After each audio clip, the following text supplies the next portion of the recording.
One nation under blackmail, the hidden alliance that redefined power. In the shadows of American history, there exists a story so tangled, so secret that even now its echoes shape the foundations of global power. It begins not with heroes or villains, but with a trade and exchange between worlds that were never meant to meet: the underworld and the intelligence state, the mob and the government.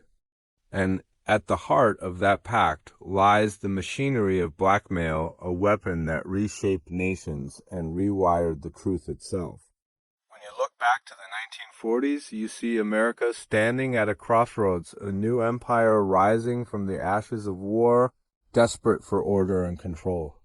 But order always has a price behind every political promise and patriotic speech. There was another Operation One born in the smoke of the docks and the whispers of the casinos and the coded messages of spies and mobsters. The OSAs and later the CIA didn't just recruit soldiers and analysts.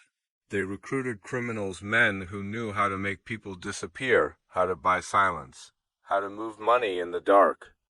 This was the birth of an unholy alliance, one that saw figures like Meyer Lansky and Lucky Luciano turn from enemies of the state into its invisible partners because the government needed access to their networks for intelligence, for logistics, for control, and in exchange, the mob gained protection, political immunity, and legitimacy. This was the transaction that no one dared to admit: a secret handshake between democracy and crime. As the Cold War began, that alliance deepened. Espionage became the new battlefield, and secrets became more valuable than gold. Blackmail turned into the most powerful currency on Earth. Politicians, generals, businessmen all became vulnerable because everyone had something to hide and someone to protect.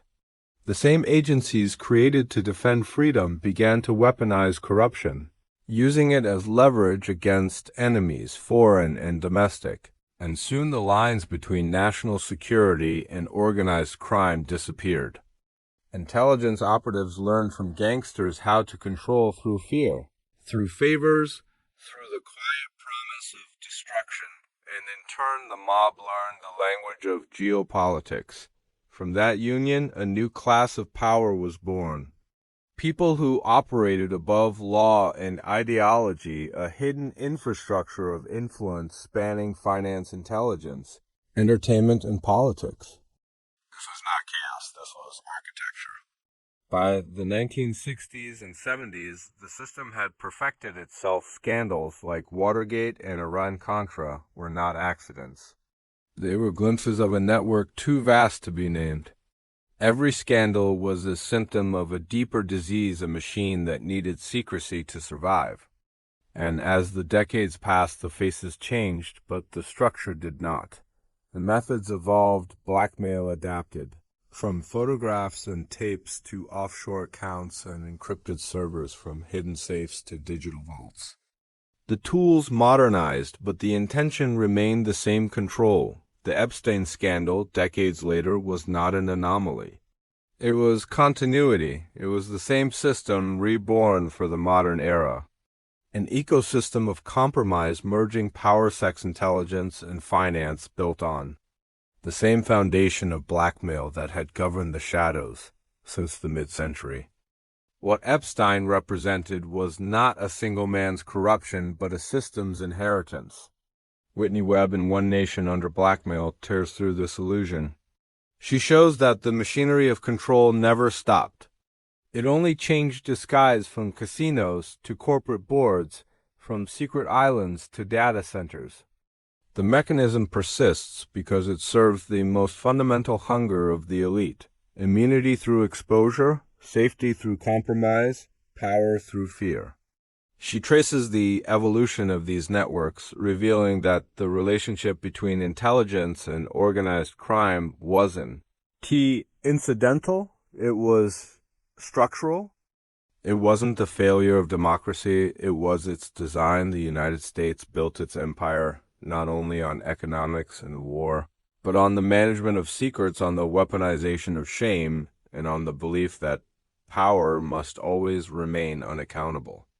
To understand this is to understand the architecture of the modern world, the web of finance, media, and espionage, that ensures no scandal ever truly ends and no truth ever fully surfaces, because the same hands that investigate are often the ones being protected. The same systems that promise transparency are designed to obscure. Every figure you recognize, every billionaire or politician who falls publicly is only the visible fracture of something older, deeper, something that has evolved to adapt with time. After World War II, Operation Underworld forged that first alliance between the Navy and the mob under the pretext of protecting the docks from Nazi sabotage. But what it truly did was institutionalize organized crime within the apparatus of the Statum. That partnership expanded into covert operations, drug trafficking, and international banking, the golden triangle of power that continues to shape foreign policy under different names and faces. When you follow the money, you find the same pattern again and again. The banks that laundered mob money became the same institutions financing covert wars. The intelligence fronts that manipulated elections became the think tanks defining democracy.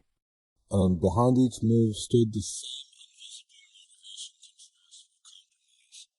And then came the digital revolution, the new battlefield. The new leverage in this world. Data replaced secrets, algorithms, replaced informants, and surveillance replaced blackmail. But the principles stayed intact. In this new order, the puppeteers no longer needed to hide behind smoke-filled rooms or coded telegrams. Now, the architecture of control was digital, invisible, and addictive.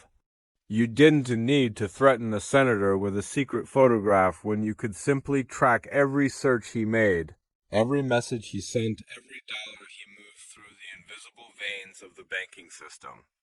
The new blackmail was information, and information became the new currency. This was the ultimate transformation of the old system of power, because for decades blackmail had been a tool to enforce silence. Now it became a tool to shape reality itself. Epstein's world was never an anomaly. It was an evolution. It was the logical conclusion of a system that learned how to monetize secrets. His island was not a paradise, but a prototype and experimental hub where technology, psychology, and power. When you control what people see, hear, and believe, you no longer need to threaten them with exposure. You make them expose themselves. You make them participate willingly in their own surveillance, and this is where the connection between the old and the new world becomes terrifyingly clear. The same intelligence networks that once used gangsters and spies to control individuals now use data brokers and algorithms to control entire populations.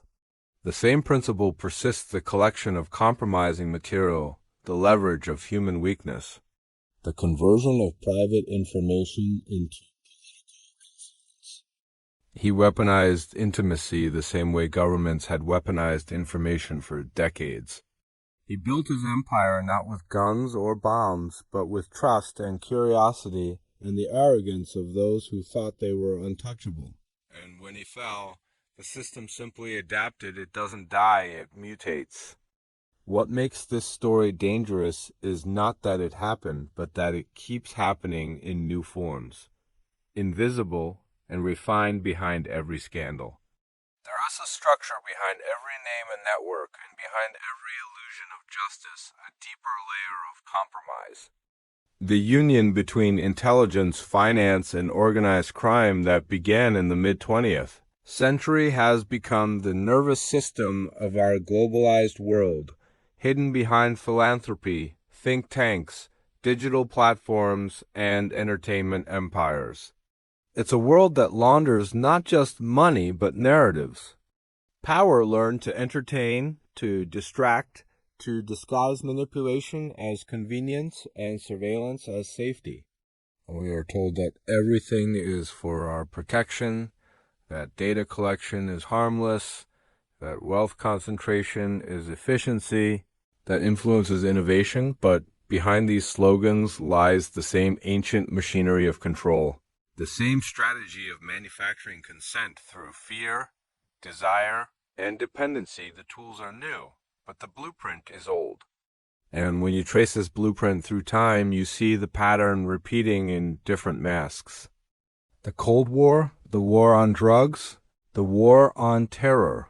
Each of these narratives serve to justify the expansion of surveillance budgets and control mechanisms.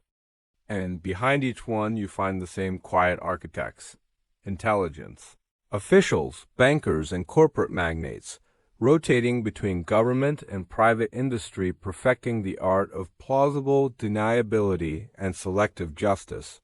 They built a world where exposure doesn't lead to change, it leads to adaptation.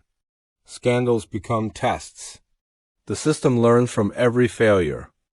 It doesn't collapse, it evolves. This is the dark genius of the structure that Whitney Webb uncovered. It's not a conspiracy of villains in smoky rooms, but a bureaucracy of self-interest, a network so vast and so normalized that it feels invisible. We are all participants because we depend on the very systems we fear. So what happens when blackmail becomes automated? When your digital footprint is the new compromat? When every purchase, every thought translated into data can be weaponized? This is not paranoia, this is politics. We are living inside the logical, next phase of the same machinery that was born decades ago, under the alliance of spies, bankers, and criminals.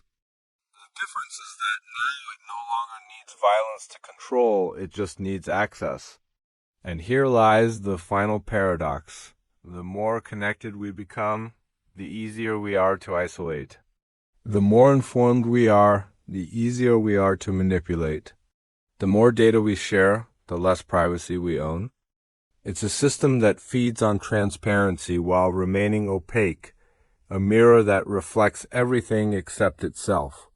But history reminds us that every empire built on secrecy eventually collapses under the weight of its own deception. Power that relies on fear cannot sustain itself forever, and perhaps this is where hope hides, in the cracks of awareness, in the awakening of a generation that begins to see the pattern and chooses to break it. Because once you understand the machinery of manipulation, you are no longer its victim, you become its interruption. One Nation Under Blackmail is not just a history book. It's a mirror, a challenge, a warning, and a weapon. It tells us that the line between state and crime blurred. Long ago, that morality has become a currency traded between powerful men, and that the first act of resistance is to see the truth, not the one we are shown, but the one that hides behind it.